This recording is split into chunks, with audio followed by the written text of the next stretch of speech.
Buenas tardes a todos. ¿Alguna vez se han preguntado por qué a veces un preso puede salir antes y otras veces no importa qué haga, se queda cumpliendo la pena hasta el final? ¿O por qué para algunos delitos la cosa es la llamada plata mata juicio, pero para otros ni pensarlo? Y finalmente, ¿creen ustedes que es justo que alguien que ya hizo una maldad y vuelve a hacerla tenga los mismos beneficios que alguien que cometió un error por primera vez? Distinguidos doctores en Derecho, estimados abogados litigantes, apreciados estudiantes universitarios de nuestras casas de estudio y todas las personas con un profundo interés en el derecho. Me dirijo a ustedes hoy, miércoles 7 de mayo del 2025, para explorar un aspecto fundamental de nuestro sistema penal venezolano: la intrincada regulación de la conversión y la conmutación de la sustitución de la pena privativa de libertad, con un enfoque particular en las restricciones impuestas por el importante artículo 56 de nuestro Código Penal, promulgado el 13 de abril del año 2005. Para desentrañar la complejidad de esta disposición, es imperativo que nos sumerjamos en una ontología, es decir, en la esencia misma de estos mecanismos de modificación de la pena, que lejos de ser menos procedimientos administrativos, la conversión y la conmutación funcionan como una sustitución y representación de formas en que el Estado ejerce su poder punitivo. La primera opera como una transformación de la privación de libertad en una obligación pecuniaria, monetaria, mientras que la segunda implica la sustitución por una sanción de menor rigor o de naturaleza distinta. Su mera existencia, por tanto, reconoce la inherente complejidad del ser humano y la posibilidad que en determinadas circunstancias los objetivos de la pena puedan alcanzar de manera más efectiva alternativas de encarcelamiento. En relación con esto, podemos reflexionar. ¿Implica entonces la existencia de la conversión y conmutación como una sustitución, una visión del derecho penal más orientado a la rehabilitación que a la retribución? Si bien estos mecanismos incorporan elementos de una visión más flexible y potencialmente rehabilitadora de la pena, su existencia dentro de un sistema que también contempla penas privativas de libertad significativas sugiere un equilibrio donde la retribución sigue siendo un componente importante. Pero entonces se abre la puerta a alternativas cuando las circunstancias lo justifican. De esta manera, la tensión entre la retribución como fin primordial de la pena y la posibilidad de su modificación para favorecer la reinserción social plantea un debate constante sobre la filosofía subyacente de nuestro sistema penal. Entonces, ¿estamos priorizando el castigo o la reintegración del individuo a la sociedad? Nos podríamos preguntar. En este contexto, la doctrina que ya está fundamentada sobre la conversión y la conmutación de la pena se cimienta en pilares axiológicos fundamentales como la humanización de la pena, el principio de proporcionalidad, la necesidad de individualizar la sanción y la búsqueda de la economía procesal. Se aspira, de esta manera, mitigar el sufrimiento innecesario, adaptar la respuesta penal a la evolución individual del condenado y, en ciertos supuestos, a optimizar la eficiencia del sistema de ejecución penal. Sin embargo, podemos reflexionar ¿Cómo se armoniza la búsqueda de la humanización y la individualización de la pena con la existencia de límites estrictos a la conversión y la conmutación? La armonización se logra al reconocer que si bien la humanización y la individualización son principios importantes, no son absolutos. Existen ciertos delitos y ciertas características del delincuente que justifican una respuesta penal más severa y menos susceptible a la modificación en aras en favor de proteger otros bienes jurídicos y los intereses de la sociedad. Por consiguiente, la delimitación de estos límites plantean interrogantes sobre la objetividad y la justificación de criterios utilizados. Entonces reflexionamos, ¿son los delitos enumerados en el artículo 56 los únicos que justifican una exclusión o existen otros factores que deberían considerarse también aparte de los del artículo 56?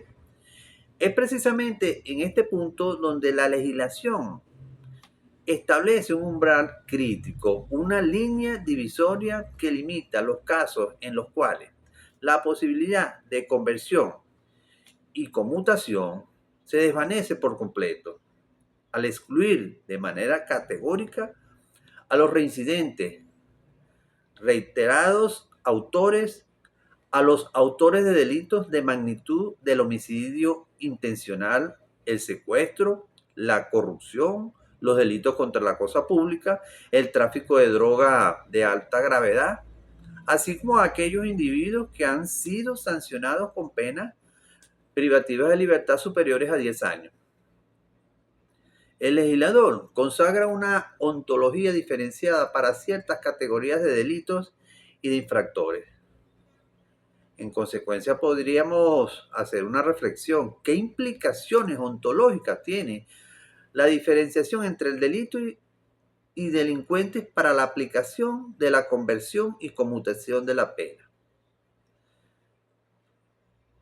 Ontológicamente, se reconoce que ciertos delitos poseen una gravedad intrínseca que los hace inherentemente menos susceptibles a penas sustitutivas y que la reincidencia, reiteración, revela una naturaleza delictiva más arraigada, justificando una respuesta penal más firme y prolongada. Por esto, podríamos pensar, es justo presumir una menor capacidad de reinserción social en ciertos delincuentes basándose únicamente en la naturaleza del delito cometido o en la reincidencia o reiteración del delito, sin considerar otros factores individuales y sociales. Consecuentemente, la doctrina que está fundamentada en las exclusiones se erige sobre la primacía de principios esenciales para la administración de justicia y la convivencia social. Se prioriza la retribución justa y proporcional al daño infligido, la prevención general, que busca disuadir a otros miembros de la sociedad de incurrir en conductas similares, mediante un mensaje claro de intolerancia hacia ciertos crímenes, y la protección social que procura asegurar que aquellos que han demostrado una mayor peligrosidad o han perpetrado actos de gravedad cumplan una sanción que los margine de la posibilidad de seguir lesionando el tejido social. Así pues, amigas y amigos, nos pone a pensar en qué medida la priorización de la retribución, la prevención general y la protección social en estos casos específicos afecta la concepción de la pena como mecanismo de reinserción social. En estos casos, la concepción de la pena que inclina más hacia la retribución y protección de la sociedad que hacia la reinserción social inmediata, se asume que la gravedad del delito o la reincidencia requieren una pena privativa de libertad efectiva como un mensaje y como una medida de seguridad. En este sentido, pensamos, entonces existe un riesgo de que una priorización excesiva de la retribución y prevención general obstaculice las posibilidades de rehabilitación a largo plazo, incluso en individuos que han cometido delitos graves. Ahora bien, fíjense, la trascendencia, la importancia de estas disposiciones normativas se manifiestan plenamente en la práctica judicial venezolana, en los tribunales de ejecución de penas. La verificación de la condición de reincidente reiterado a través de la consulta de los registros judiciales pertinentes conlleva a una inadmisión, a una improcedencia automática de cualquier petición de conversión o conmutación de la pena. En este escenario no se abre un debate sobre la conveniencia o la pertinencia de la medida. El antecedente penal que tenga la persona se erige como un obstáculo legal insuperable en relación con el delito que cometa. Entonces reflexionamos. La inadmisión automática basada únicamente en la reincidencia, en la reiteración de una medida justa, o debería considerarse otros factores como la naturaleza del delito y el mérito y el tiempo transcurrido del delito para poder serla judicialmente más efectiva. Fíjense, sin embargo, podríamos ser criticados la inadmisión, improcedencia automática, simplificada en el proceso judicial, enfatiza la importancia de no reincidir. Sin embargo, podría ser criticada por no permitir una evaluación individualizada de la evolución del penado y las circunstancias específicas de su reincidencia. Por consiguiente, reflexionamos, ¿podría un sistema que considere la naturaleza y antigüedad de la condena previa en caso de reincidencia ser más equitativo sin menoscabar, disminuir el objetivo de disuadir la reiteración delictiva? Al respecto, la Sala de Casación Penal del Tribunal Supremo de Justicia, en la sentencia número 345 del 15 de junio del 2010, en el expediente número C10-093, estableció que la mera constatación de una condena firme previa activa la prohibición del artículo 56, sin necesidad de analizar la naturaleza del delito anterior. De manera análoga, similar, en los casos que involucran los delitos de gravedad explícitamente enumerados en el artículo 56, la práctica judicial se caracteriza por su firmeza e inflexibilidad. En este sentido, los jueces de ejecución rechazan de manera sistemática las solicitudes de conversión o conmutación de profunda gravedad de los crímenes que hayan tenido impacto social y la imperante necesidad de una respuesta penal que esté a la altura del daño causado y de las conductas realizadas. La pérdida irreparable de una vida humana en el homicidio intencional, el profundo trauma infligido a la víctima en un secuestro, la erosión de la confianza pública causada por la corrupción, el flagelo del narcotráfico con sus devastadoras consecuencias sociales y el atentado contra el patrimonio estatal son considerados por la jurisprudencia como fundamentos sólidos para mantener la pena privativa de libertad en su integridad. En este orden de ideas, podemos reflexionar, es la exclusión de la conversión y conmutación para estos delitos graves una respuesta proporcional al daño causado y a la alarma social generada. Desde una perspectiva retributiva y de prevención general, la exclusión se considera proporcional al grave daño causado y a la necesidad de enviar un mensaje claro sobre la intolerancia hacia estos crímenes. Sin embargo, podría la absoluta exclusión de cualquier forma de modificación de la pena en estos casos impedir la consideración de circunstancias atenuantes posteriores a la condena o avance significativo en la rehabilitación del penado. En relación a esto, por ejemplo, en el caso de homicidio intencional, la Sala de Casación Penal, en la sentencia número 189 del 28 de marzo del 2012, en el expediente número C11-412, priorizó el bien jurídico tutelado de la vida y la extrema gravedad del delito para mantener la prohibición de la conmutación y la conversión. De forma similar, en los casos de secuestro, la sentencia número 211 del 18 de abril de 2013 en el expediente C12-087 de la misma sala, reformó la estricta aplicación de la prohibición debido al impacto en la víctima y la alarma social.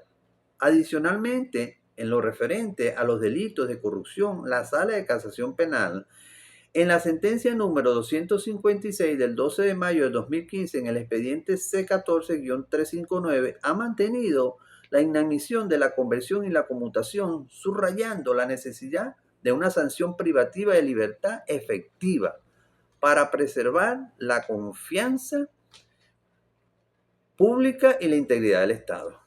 Finalmente, mis amigas y amigos, el límite cuantitativo de los 10 años de prisión opera en la praxis como un criterio objetivo ineludible. En consecuencia, si la pena privativa de libertad impuesta en la sentencia condenatoria excede este umbral temporal, cualquier solicitud de conversión o conmutación es declarada inadmisible, improcedente, sin mayores dilaciones ni consideraciones adicionales. Este límite numérico refleja la concepción del legislador venezolano de que las penas de larga duración correspondientes a delitos de una gravedad tal que solo la privación efectiva de la libertad puede satisfacer las demandas de la justicia y cumplir con los fines esenciales de la pena como la retribución y la prevención. Sobre este punto es crucial, podemos reflexionar.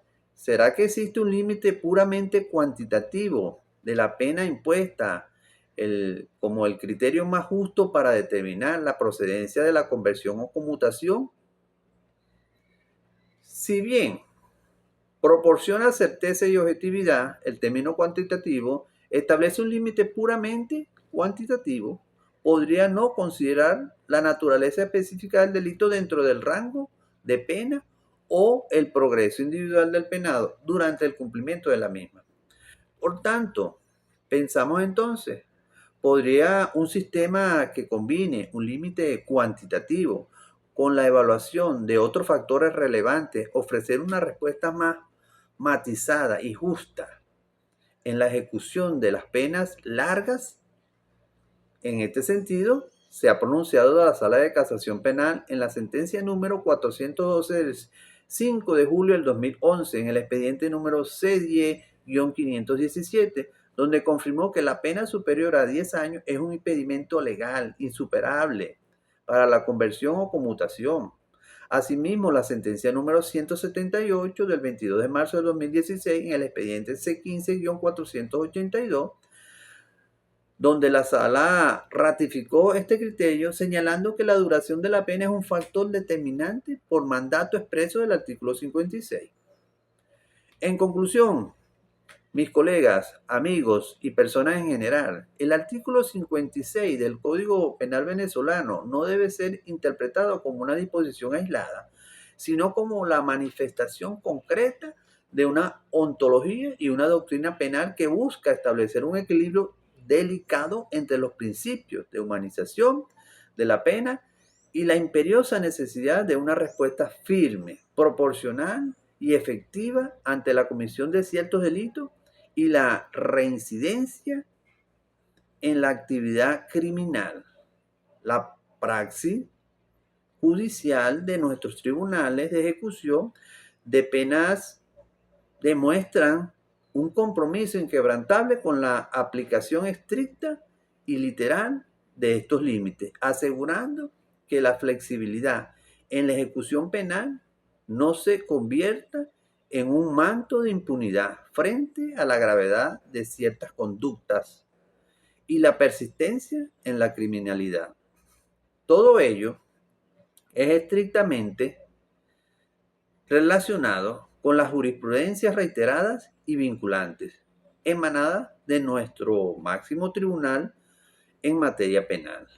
Para finalizar, colegas, amigos y amigas y personas y público en general, los invito a una profunda reflexión sobre la trascendencia, la importancia y la comprensión no solo de la letra fría de la ley, sino también su espíritu subyacente y su aplicación práctica en los tribunales. Solo a través de esta comprensión integral podremos fortalecer un sistema de justicia que responda de manera eficaz y equitativa a las complejas demandas de nuestra sociedad.